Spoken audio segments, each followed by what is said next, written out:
Okay, good afternoon, everyone. Assalamualaikum warahmatullahi wabarakatuh. We meet again today in state philosophy class for Pancasila class. How are you today? I hope all of you are in a good condition, and so you could follow this class until the end, until we finish. Okay, for today we are going to continue our topic, uh, Pancasila as an ethical system. For today, I will explain to you about the implementation or the application of Pancasila as an ethical system.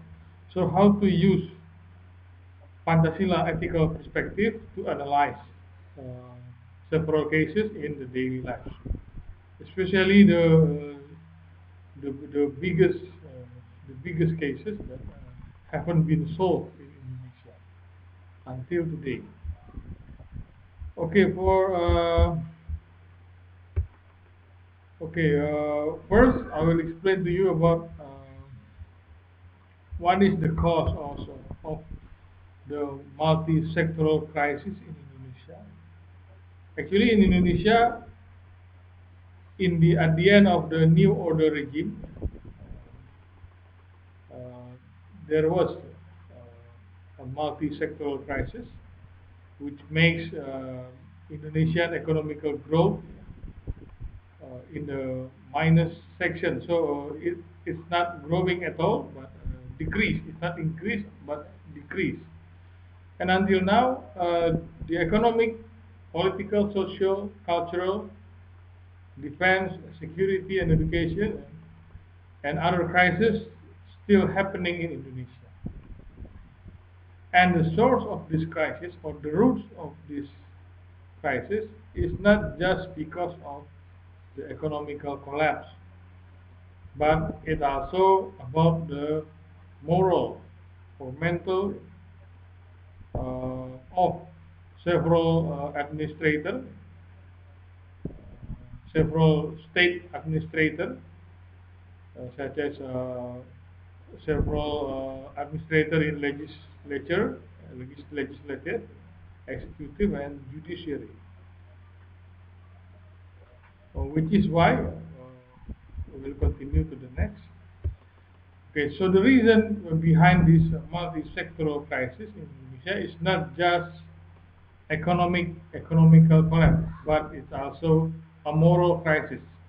Therefore, the solution for this crisis, it should be related to morality. So morality it should be the one who solve this multi-sectoral crisis in Indonesia. And uh, due to Pancasila ethical perspective, the progress of a nation and state is not just determined by the development of physical infrastructure or natural wealth or resources and other material things, but it's the progress of the nation determined by non-material things, which is morality. So, how consistent the nation uh, holding their moral principles, that is the indicator of the progress of the nation. Morality is the one who directs, the one who underlies, and the one who colors the action of the nation. And currently in Indonesia, the determination to hold on morality or morality principle is quite rare because of we could see in the daily life there are corruption culture or corruption behavior.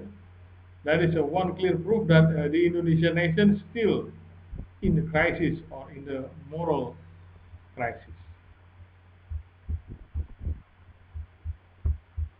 And how to develop an anti-corruption moral awareness, based on Pancasila.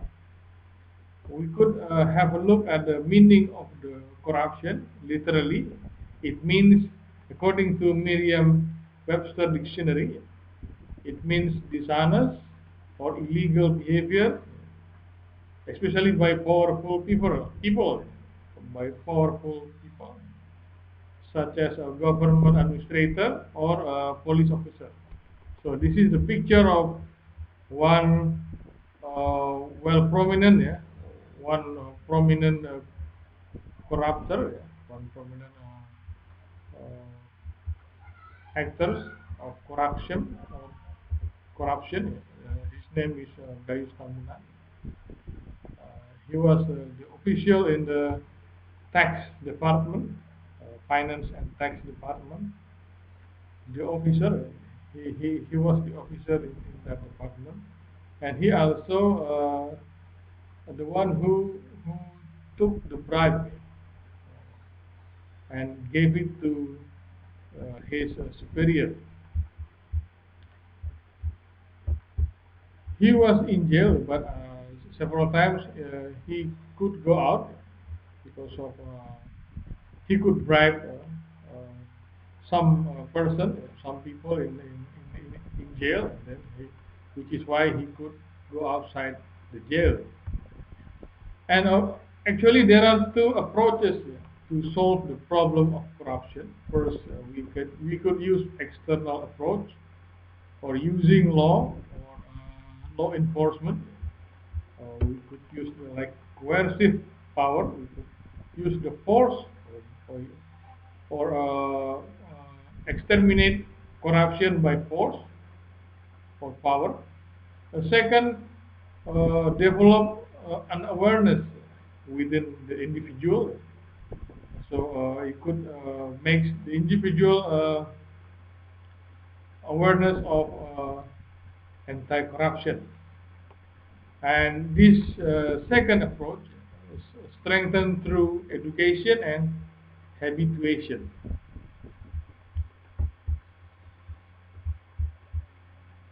Okay, building an anti-corruption moral awareness, yeah, based on Pancasila, we could use these two approaches. We could use external and internal approaches.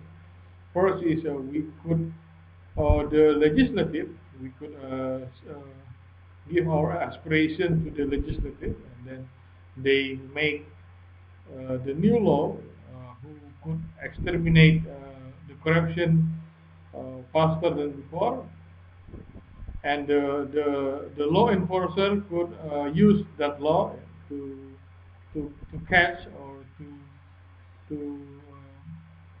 to put in jail several actors of corruption. And in higher education, uh, we could develop the moral or the morality by using uh, several approach.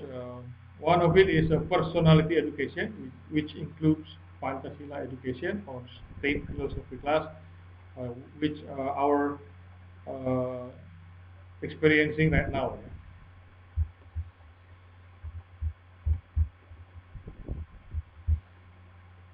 And if we could have a look at the values of Pancasila, if we truly understood and practiced the values of Pancasila, it could prevent the corrupt behavior. A deep understanding of the Pancasila values will make the person uh, avoiding the act of corruption. For example, if we have a look at the in Pancasila, there is a defined value. Defined value means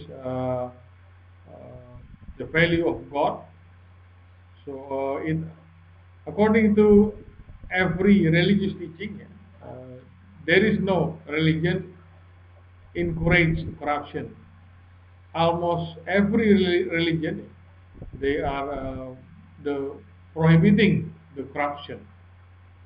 As we could see in the Ten Commandments, which are recognized by several religions such as Judaism, Christianity, and Islam. These Ten Commandments clearly prohibit the acts of stealing, which is equal to the corruption. Stealing is the essence of corruption.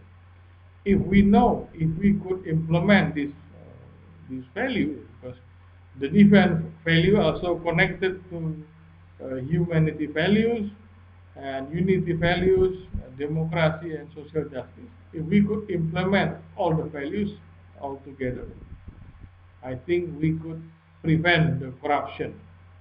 Especially right now, we could give our aspiration to the legislative to make the new law, who could eradicate corruption faster than before. Okay, I think that's all for today. If you have any question, you could deliver it in the Zoom meeting. Okay, thank you for your kind attention. Until next week, good afternoon. Assalamualaikum warahmatullahi wabarakatuh.